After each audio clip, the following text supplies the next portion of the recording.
इस कहानी के पास में नोआ की मुश्किल अब काफी कम हो गई है। हेलेन ने उसे बच्चों की जॉइंट कस्टडी बिना केस लड़े ही दे दिया। वो अब और नहीं लड़ना चाहती थी नोआ से। हालांकि उसे अपनी माँ को घर से निकालना पड़ा। ऐसा करके उसने उस गिल्ट को खत्म कर दिया जो उसे अक्सर परेशान करता रहता था। वो जानती है कि उसके पेरेंट्स ने ऐसे हालात पैदा किए कि नोआ उस माहौल में अपने आप को गरीब महसूस करता रहा और धीरे धीरे बात यहाँ तक पहुँची। कहानी के पहले हिस्से में एलिसन की कहानी बयां होगी। आज नोआ अपनी किताब डिक्सन के सक्सेसफुल होने की खुशी में एलिसन को एक पार्टी में लाया है। हालांकि एलिसन अब प्रेग्नेंट है, पर इस हालत में भी उसने मेहमानों के बीच अपने आप को व्यस्त रखा। इस पार्टी में हैरी भी है, एक मैगजीन के आलोचक जो अक्सर फेमस पर्सनैलिटीज पर आलोचनाएं करती रहती है। सिंथिया वो भी है। जब एलिसन से मिली तब वो उसे चुटकी लेने लगी और मजाक भरे लहजे में कई सवाल करने लगी, जैसे उसकी शादी हुई कि नहीं, बच्चा ठीक तो है ना, नो और हेलेन का तलाक हुआ या नहीं। एलिसन ने कहा तलाक तो हो ही गया है और शादी भी जल्द हो जाएगी। ये सब खबरें लेकर सिंथिया और लोगों की खबरें लेने में मशगूल हो गई। एलिसन इस पार्टी में बहुत अनकंफर्टेबल महसूस कर रही है। कई लोग उससे बहुत पर्सनल क्वेश्चंस पूछ रहे हैं। उसे अपना काम बताने में कोई हर्ज नहीं कि वो वेटरेस थी, पर इससे नोआ का स्टैंडर्ड जो बहुत ऊंचा हो गया है वो गिर सकता है। नोआ ने खुद ही इन सवालों के जवाब में कहा एलिसन पहले नर्स थी और अब सिर्फ घर और बच्चे को संभालती है। थोड़ी देर के बाद एलिसन एक कोने में जाकर बैठ गई। उसे काफी तकलीफ हो रही है खड़े होने में।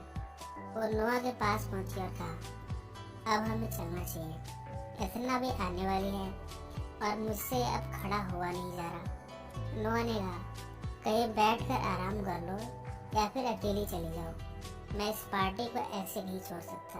इस पार्टी में मेरी अगली किताब का भविष्य तय होगा। इस समय नोआ अपनी असिस्टेंट के साथ भी आगे की प्लानिंग में व्यस्त था और इस तरह एलिसन को अकेले ही जाना पड़ा। एथना ऑलरेडी इनके घर की बिल्डिंग में पहुंची पड़ी थी। जब एलिसन ने एथना को ये घर दिखाया तब वो इतने बड़े घर को देखते ही मोहित हो गई। इतना बड़ा घर उसने सोचा भी नहीं था कि एलिसन का होगा। अब वो एलिसन से इस घर के एक एक कमरे को देखना चाहती है। एलिसन ने उसकी एक ख्वाहिश भी पूरी कर दी। इस घर में सारे इंतजामात हैं। नोआ के बच्चों के लिए भी अलग से कमरे हैं।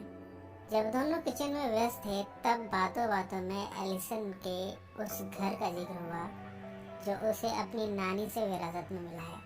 वो अभी भी एलिसन के नाम पर है। एथना ने पूछा तुम इस घर का क्या करने वाली हो? एलिसन का जवाब था वो घर मेरे नाम पर है, जरूरत पड़ी तो भेज दूंगी। एथना ने कहा तुम ऐसा नहीं कर सकती, वो तुम्हें मुझसे मिला है। एलिसन ने तुरंत उसकी बात को काटते हुए कहा वो घर मुझे मेरी नानी ने मुझे दिया था, आप कहाँ से बीच में आ गई? वो आपको उस घर का मालिकाना हक देना ही नहीं चाहती थी। अब जब उन्होंने मुझे दे दिया है तब आप क्यों उसे अपना हक जता रही हैं?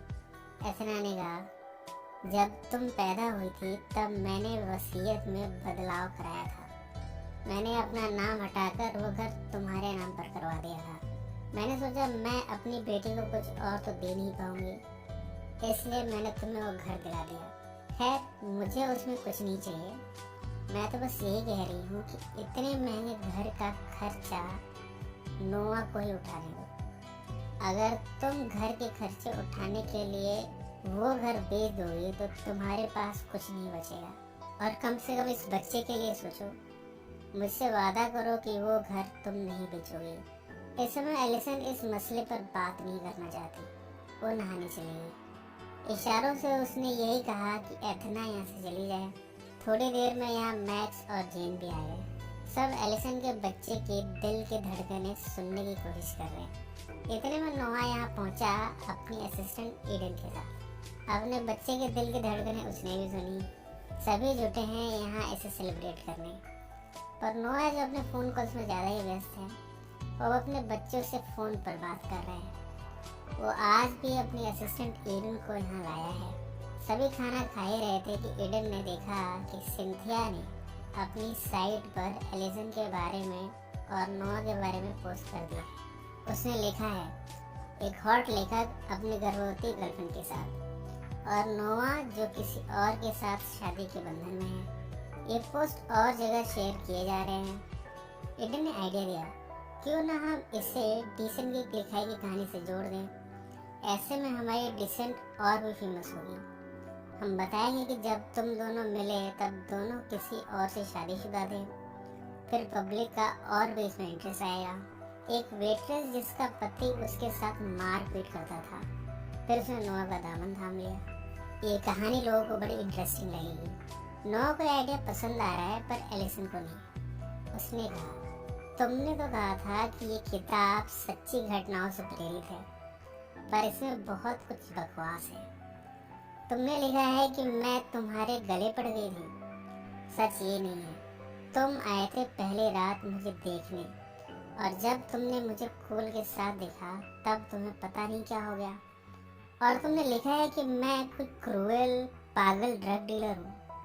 और तुमने लिखा है कि जब मेरी नानी अस्पताल में मर रही थी तब मैं तुम्हारे सामने गिड़गिड़ाई थी वहाँ चलने के लिए, जबकि ये सच नहीं है। तुम बार बार मुझसे रिक्वेस्ट कर रहे थे वहाँ जाने के लिए, फिर भी मैंने तुम्हें वहाँ नहीं जाने दिया। बाद में तुम खुद ही वहाँ आए थे और फिर अपनी किताब के अंत में तुमने मुझे मार डाला, वो भी अपनी कार से। तुमने अपने फायदे के लिए मेरा इस तरह इस्तेमाल किया, मुझे ड्रग डीलर तक कह दिया। वो गुस्से में उठी और उठकर यहाँ से चली गई। जब वो अकेले में बैठी थी तो नोआ उससे मनाने गया।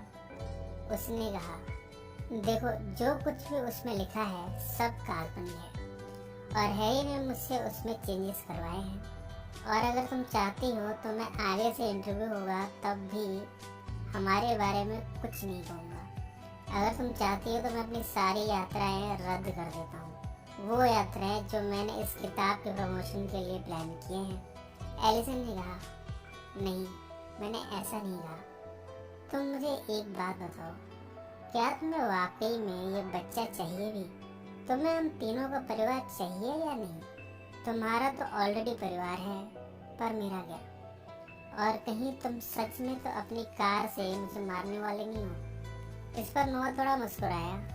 उसने कहा, वो सब काल्पनिक कहानी है एलिसन, और ये बच्चा मेरी जिंदगी है। ऐसा कहकर वो एलिसन के स्टमक को चूमने लगा। कहानी अब प्रेजेंट में आ चुकी है। जॉन अब नोआ के केस के सिलसिले में सबूत जुटा रहे हैं, सबसे सवालात कर रहे हैं ताकि वो अपनी तैयारी अच्छे से करके कोर्ट रूम में जाए। जॉन एलिसन से कोई सवाल कर रहा है, तो तुमने जेफरीज को ये बताया है कि तुम शादी से स्कॉटी से पहले निकल गई थी, तो तुम्हें स्कॉटी का कोई भी बिहेवियर अजीब नहीं लगा उसका? इस पर एलिसन का जवाब था, नहीं। तो तुम्हारे संबंध कैसे थे स्कॉटी से मौत के समय? एलिसन ने जवाब दिया, ठीक ही थे। वो लॉबस्टर रोल वाली बात पर कोल से खुश तो नहीं था, पर वो उन दोनों के बीच की बात थी। हमारे संबंध तो ठीक ही थे। जॉन ने कहा, आशा है कि तुमने जेफरी से भी यही सब कहा है। एलिसन ने पूछा, क्या मुझे भी गवाही के लिए कोर्टरूम में बुलाया जाएगा? इस पर जॉन ने जवाब दिया, मुझे नहीं लगता, पर हाँ, अगर उन्होंने नोआ के कैरेक्टर के बारे में कुछ जानना चाहा तब तुम्हें बुलाया जा सकता है। उसके लिए तुम तैयार हो। और अब कहानी का दूसरा हिस्सा, यानी कोल की कहानी। अब उसे भी लाइफ में मूव ऑन करना था। कब तक एलिसन का इंतजार करता? स्कॉटी के लाख मना करने के बावजूद उसने उससे छिपते छिपाते लुइजा से रिश्ते बना लिए हैं। वैसे तो उसने स्कॉटी से कहा था, लुइजा आखिरी औरत होगी इस दुनिया में जिससे वो रिश्ते बनाएगा, पर वो अपने आप को लुइजा से आकर्षित हुए बिना रोक नहीं पाया। इन सब के बाद लुइजा ने उससे पूछा, क्या तुम कीन्स आना चाहोगे? मैं तुम्हें अपना शहर दिखाना चाहती हूँ कि आज थैंक्सगिविंग डे है। मुझे अपने परिवार, अपनी माँ के साथ इसे सेलिब्रेट करना है। वो एक स्टोर में कुछ खरीदने गया कि तभी वहाँ स्कॉटी आया। उसने अपना टैटू दिखाते हुए कहा, मैंने अपने नाइट क्लब का लोगो भी बना लिया है अपने बॉडी पर। अब हमें सब कुछ प्लान करके चलना होगा। कोल को उसके प्लान में कोई दिलचस्पी नहीं। इतने में ऑस्कर यहाँ आ गया। उसने चुटकी लेते हुए कहा, आजकल तो तुम्हारा पूरा परिवार सेलिब्रिटी बन गया है, तुम सब छा गए हो। कोल और स्कॉटी को कुछ समझ नहीं आया कि ऑस्कर कह क्या रहा है।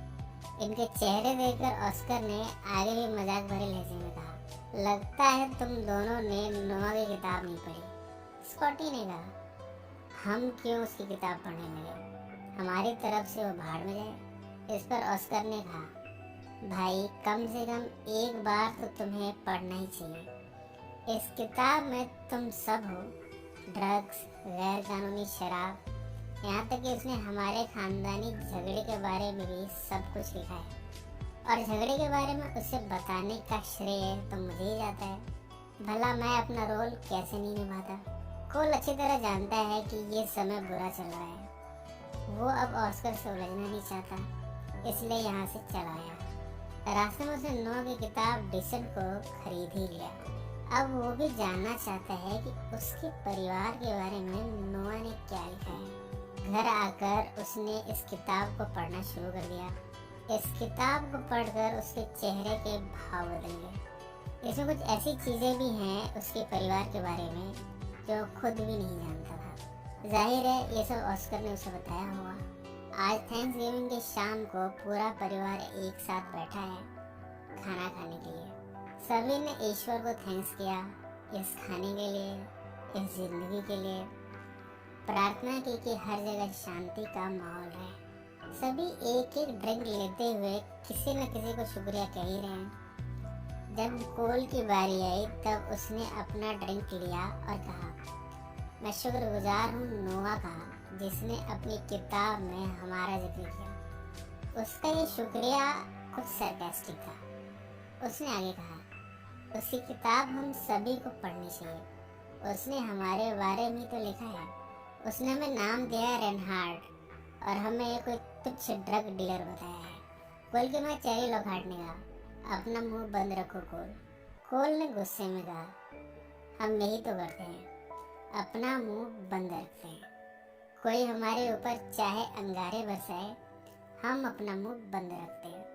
उसने बड़े अच्छे से हमारे परिवार का मखौल उड़ाया है। उसने लिखा है कि मेरे दादा साइलस शराब बनाते थे।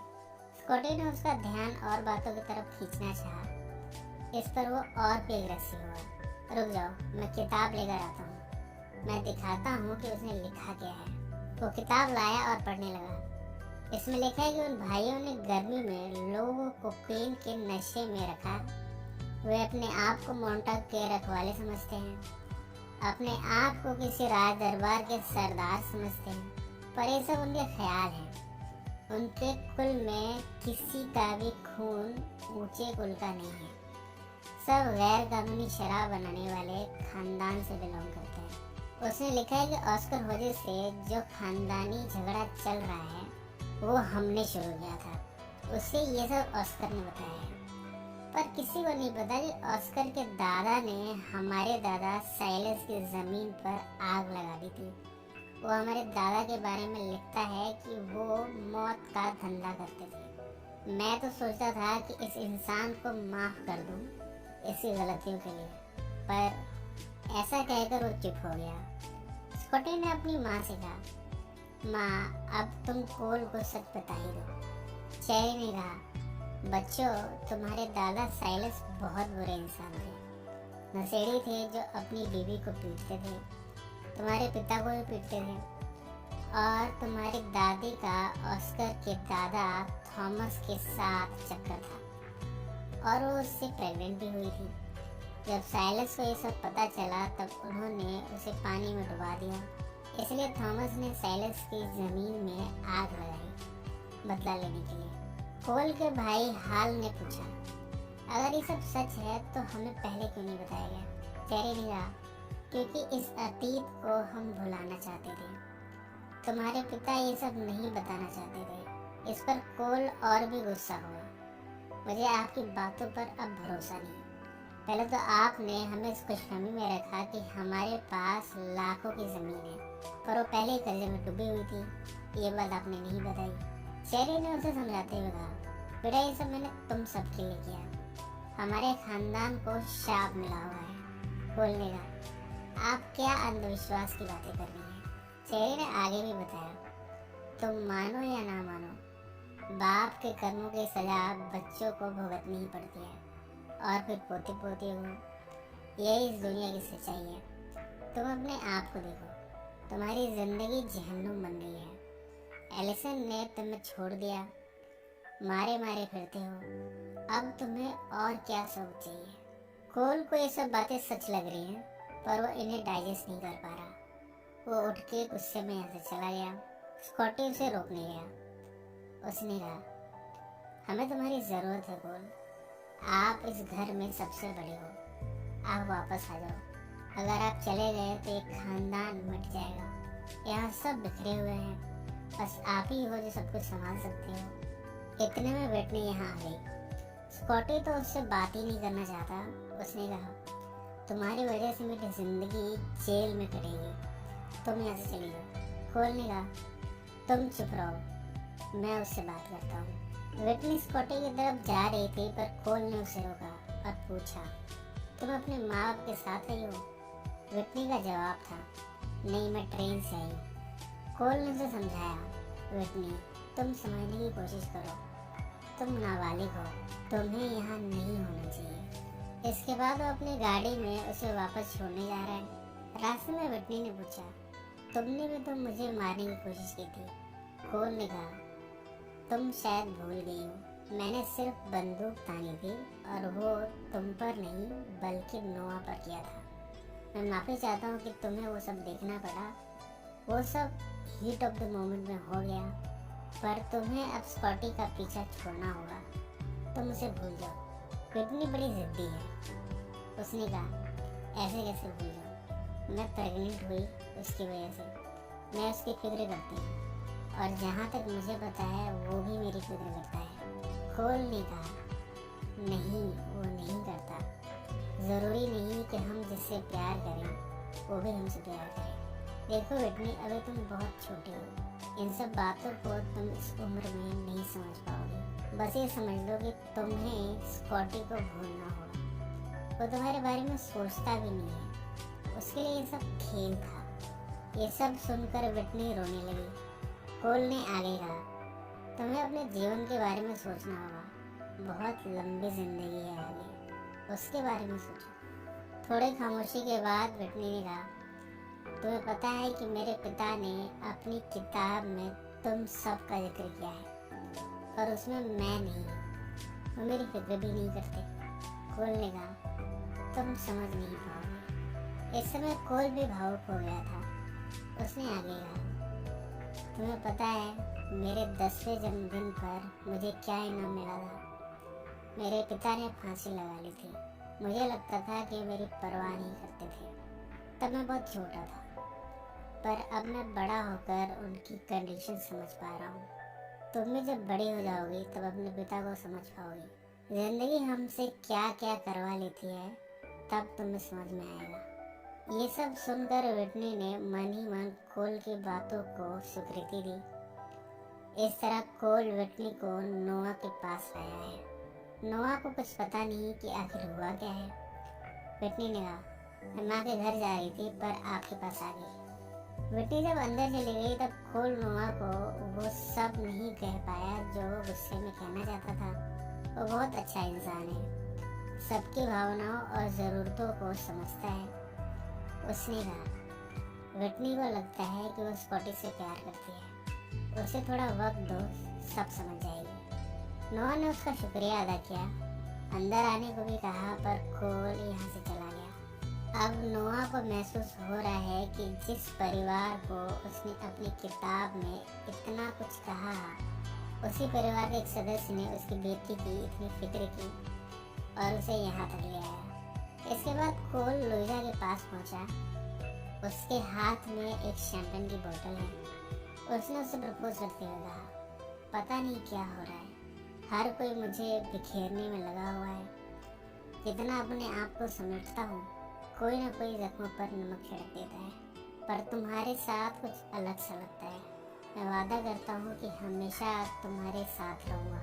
और चाहो तो रिकॉर्ड भी देख लो मेरा, मैं अपना वादा हमेशा निभाता हूँ। इसके बाद कोल को लुइजा ने किस किया। इस तरह इन दोनों के प्यार भरे रिश्ते की शुरुआत हो गई है। कहानी अब प्रेजेंट में आ चुकी है। ऑस्कर ने जॉन को एक वीडियो दी है प्रूफ के तौर पर, और ऑस्कर उन पैसों को गिन रहा है जो उससे जॉन से मिले हैं, और जॉन को ये हेलन से मिले हैं नोआ को केस में जिताने के लिए। इस वीडियो में स्कॉटी और एलिसन के बीच कुछ मनमुटाव हो रहा है, पर असल में क्या बात हो रही है वो सुनाई नहीं दे रहा। ऑस्कर ने कहा, जब ये दोनों आपस में बात कर रहे थे तब मैं 20 फीट की दूरी पर खड़ा था। मैं ये बता सकता हूँ कि क्या बातें कर रहे हैं, पर उसके पैसे अलग से लगेंगे। जॉन ने कहा, लगता है तुम मुझे जानते नहीं। मैं अभी कानूनी नोटिस भिजवाता हूँ। तुम्हें जेल की हवा भी खानी पड़ेगी एक सबूत को इतने टाइम तक छिपाने के लिए। ऑस्कर ने कहा, ओके, अब मुझे बताना ही पड़ेगा। ठीक है, मैं बिना पैसे लिए ही बता देता हूँ। जॉन और उसका असिस्टेंट बड़ी उत्सुकता से उसकी तरफ देख रहे हैं। अब जो ऑस्कर कहने वाला है उसी से इस केस की दिशा तय होगी। ऑस्कर ने थोड़ी साइलेंस के बाद कहा, ये हमारा बच्चा है। जॉन ने सवाल किया, क्या? ऑस्कर ने फिर आगे कहा, इस वीडियो को रिवाइंड करके देखो। स्कॉटी एलिसन से कह रहा है ये हमारा बच्चा है। अब ये वीडियो इस कहानी में नया मोड़ लाने वाला है। पर इसी नोट पर कहानी का